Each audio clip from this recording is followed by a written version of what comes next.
Виктории Олеговне, кандидату искусствоведения, преподавателю Санкт-Петербургского военного училища Министерства обороны Российской Федерации. Виктория Олеговна, вы нас видите, слышите? Да, я вас вижу и слышу, и вот сейчас пытаюсь запустить презентацию экрана. Здравствуйте, уважаемые участники конференции. Я очень рада, что мне снова удается участвовать в этой конференции. Мне удавалось и приезжать к вам неоднократно. Я, конечно, очень скучаю по Сыктывкару, но вот надеюсь, что сегодня получится показать вам презентацию, что-то мне экран не запустить, потому что у меня нет разрешения к демонстрации экрана. Вот я попрошу тогда ваших организаторов помочь мне запустить экран. У вас есть доступ к экрану? Ага, вот сейчас попробую, спасибо. Видно? Пока нет. Вот сейчас видно. Угу. Наверное, просто немножко по времени запаздывает. Вот сейчас должен появиться первый слайд. Видно вам? Так, мы видим слайд. Или это ваши все слайды представлены? Нет, сейчас должен быть один. Образование и воспитание России при Петре Первом.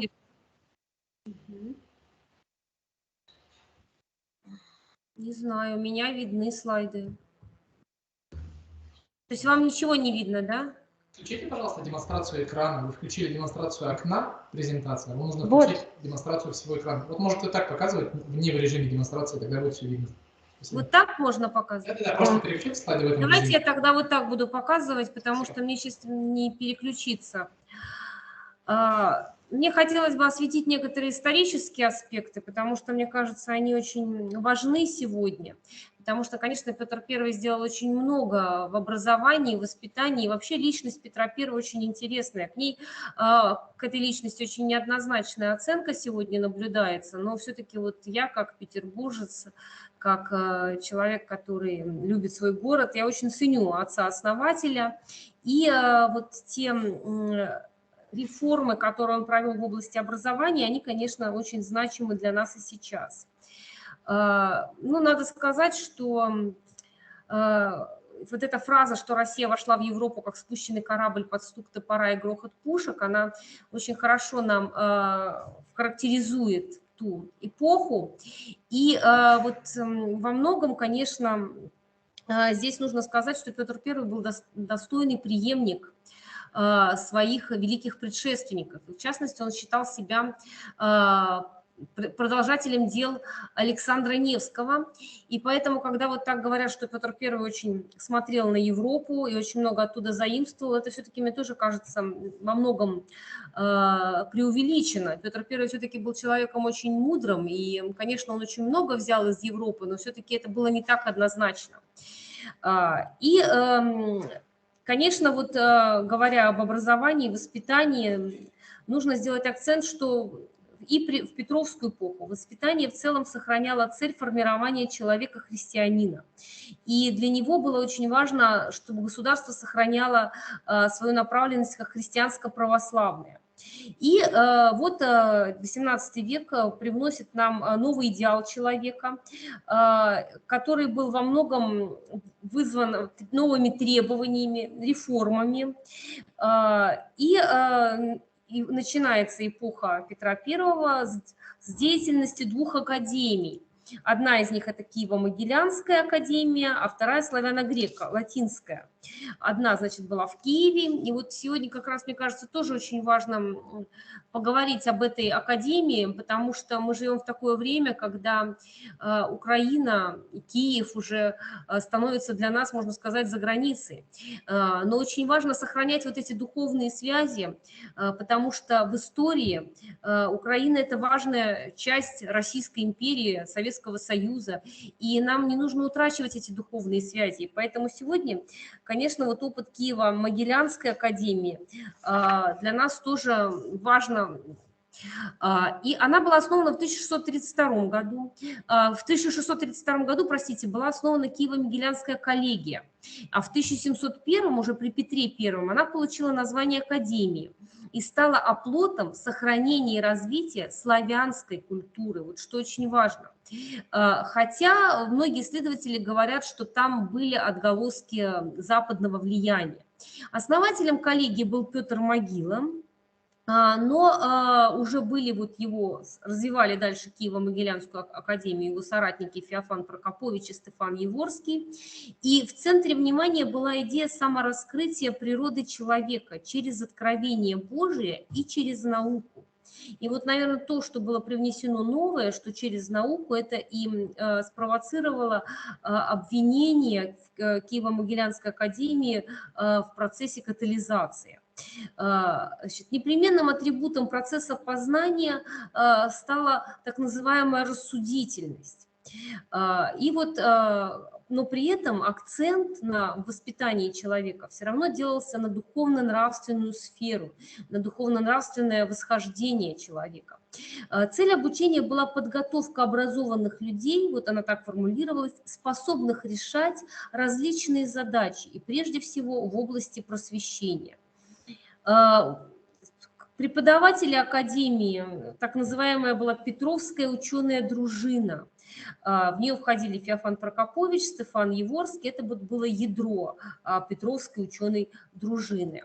Московская греко-латинская академия была основана тоже в последней четверти XVII века, но приобрела уже совершенно другой вид в XVIII веке. Здесь не прекращалось преподавание греческого языка и продолжали сохранять преподавание церковнославянский и русский, но при этом был введен латинский язык. До XVIII века Московская академия была традиционным богословским учебным заведением. Вот из ее стен вышли Карион Истомин, Тредяковский, Магнитский, Ломоносов. А в XVIII столетии Московская академия выпустила огромное количество образованных людей, так называемой российской интеллигенции. И еще нужно сказать о некоторых личностях. Одним из первых, кто поддержал преобразование Петра, был Иван Тихонович Пасушков. Выходец из семьи зажиточного крестьянина-ремесленника, он был новгородским предпринимателем, а с 1687 года соучастником преобразовательной деятельности Петра I. Свои реформаторские идеи он изложил в книге «О скудости и богатстве», где представил философские, педагогические идеи, и в частности мысль там прозвучала, что распространение грамотности среди населения, создание профессиональных и общеобразовательных учебных заведений является основным путем к просвещению народа. И одним из таких его значимых сочинений было «Завещание отеческое к сыну своему». Вы знаете, вот такой жанр, как завещание или завет, это вообще тоже было в традициях России. Можно здесь вспомнить поучение детям Владимира Мономаха. И вот здесь, вот в этом труде «Завещание отеческое к сыну своему» Пасушков пытался соединить традицию старинного благочестия с воспитанием с таким новым для Руси явлением, как государственная школа. Здесь он предстает как человек такого оригинального мировоззрения и сталкивает старые и новые идеи. Он пишет, что в духе ветхозаветных старорусских взглядов останавливается на рассмотрении молитв, поклонов, церковного поведения, а с другой стороны он также подчеркивает о необходимости воспитания милосердного отношения не только к людям, но и животным. Вот в частности он пишет: «Курицу, роющуюся в песке, собаку спящую не тронь, объезжай стороной». И формирует общехристианский идеал: от всякого зла удаляйся. Главной задачей он считал книжное научение, а основными языками обучения все-таки выдвигал латинский. И требовал, чтобы наряду с традиционными трудами изучали латинские учебные книги. Автором еще одного проекта образования был Федор Салтыков. Он представлял дворянскую аристократию, сам был сын тобольского воеводы, придворный дипломат. Обучался в Голландии, в Англии, и вот он принадлежал проекту учреждения Академии наук и ряд выдвинул предложений, касавшихся просвещения в России. Он предлагал открыть в каждой губернии одну или две академии, и в эти академии набирать учеников дворянского и других сословий, обязав отцов отвечать за образование своих детей от 6 до 23 лет. При этом выпускники академии должны были обязательно поступать на гражданскую или военную службу. Обучать их следовало таким образом. Значит, они должны были изучать латинский, греческий, немецкий, английский, французский языки, русскую грамматику, риторику, поэтику, философию, богословие, общую историю, арифметику, геометрию, тригонометрию, навигацию, фортификацию, артиллерию, механику, статистику, оптику, музыку, скульптуру, рисование. Вот такой широкий круг предметов предлагал Салтыков для изучения подрастающему поколению. Также особое внимание Салтыков уделял преподаванию родному языку, не только по церковным книгам, но и по светской литературе, то есть совмещать.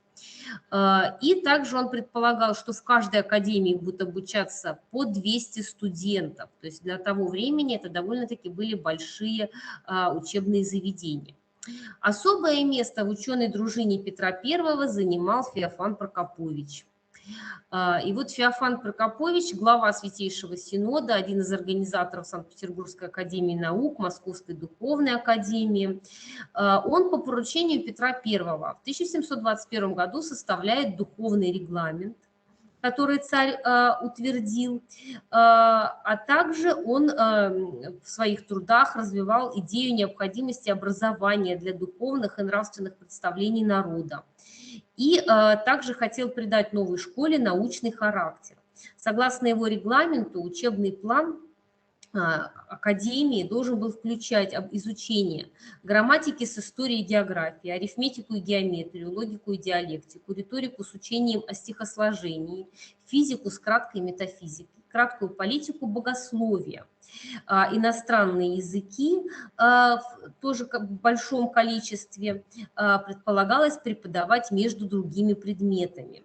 Весь курс занимал 8 лет. Он обязательно считал, что нужно соединять изучение многих наук, например, географию нужно изучать вместе с историей. Если их изучать раздельно, Прокопович писал, то это как бы с завязанными глазами по улицам ходить. Знать нужно географию так, чтобы ученик мог перстом показать, где Азия, где Африка, где Европа, и к которым сторонам под нами лежит Америка. То есть вот такое вот глубокое обучение предлагал Феофан Прокопович.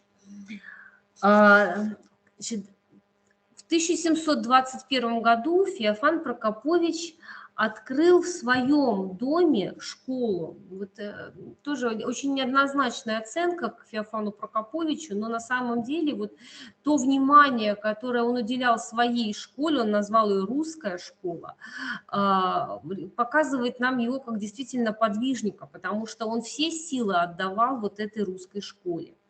За 15 лет существования этой школы ее окончили всего 160 человек. Предпочтение при приеме отдавалось детям-сиротам и детям бедных родителей. Распорядок был жестким: подъем в 6 утра, в 7 утра уборка, потом молитва, с 8 утра до 8 вечера занятия. Изучали, как вы видите, закон Божий, риторику, логику, русский, латинский, греческий языки, арифметику, геометрию, музыку, историю. Помимо этого обязательно во всех школах изучали рисование, пение и поэтику. То есть вот искусством всегда уделялось много внимания. Школа ориентирована была на подготовку образованного человека, способного применять свои знания в различных сферах деятельности. После смерти Феофана Прокоповича часть учащихся была отправлена на продолжение обучения в другие учебные заведения, остальные в различные канцелярии и ведомства. Конечно, еще нужно сказать, что при Петре I развивается школьное дело, организуется огромное количество школ от детей от 10 до 15 лет, вот в частности циферные школы или циферные школы. Они рассматривались как подготовительные, начальные. Были также военные школы, гарнизонные, адмиралтейские, горнозаводские школы. Ну, вот также вот в Москве начала работать так называемая государственная артиллерийская инженерная школа для обучения пушкарских и иных посторонних чинов людей, детей, словесность, письменности, грамотности, цифире, инженерным наукам. Школа, например, эта школа делилась на 2 ступени, на нижнюю русскую учила письму, чтению, счету, и верхняя, которая учила точным наукам, арифметике, геометрии, тригонометрии, черчению. Также при Петре была открыта хирургическая школа, Петербургская инженерная школа, Петербургская артиллерийская школа.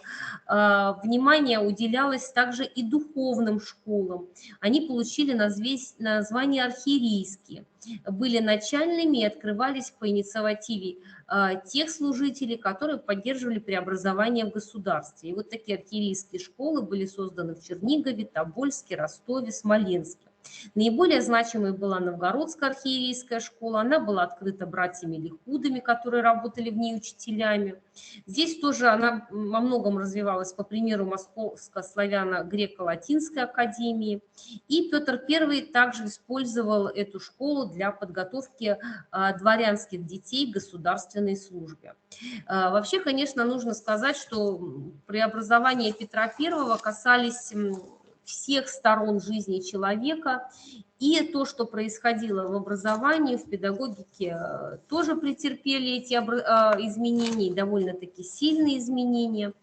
И, конечно, вот уровень образования при Петре I вырос намного, хотя, конечно, и характеризуется оно ломкой некоторых традиций. Но как-то вот однозначно судить о деятельности Петра, наверное, все-таки не стоит, потому что сделано было очень много и открыто, можно сказать, новое направление в образовании. Вот. На этом я свой доклад завершаю. И если у вас есть какие-то вопросы, я постараюсь на них ответить.